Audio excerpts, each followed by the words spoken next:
বন্ধুরা, এটা হচ্ছে অরিজিনাল মধু। আমাদের বাড়ির পাশে গাছের ডালে বসেছিল। এই যে হচ্ছে পেয়ালা পেয়ালা গাছের পরে দেখতে পাচ্ছেন, এটা হচ্ছে কাঁঠাল গাছ।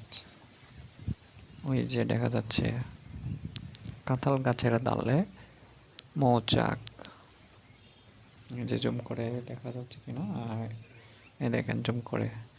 তো এটা হচ্ছে আমরা ভেঙেছিলাম প্রায় 1 লিটার কাছাকাছি, এবং হাফ লিটার, 1 লিটার না, হাফ লিটার থেকেও বেশি পেয়েছি।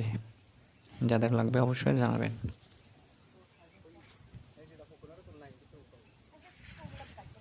আর এটা হচ্ছে মৌমাছি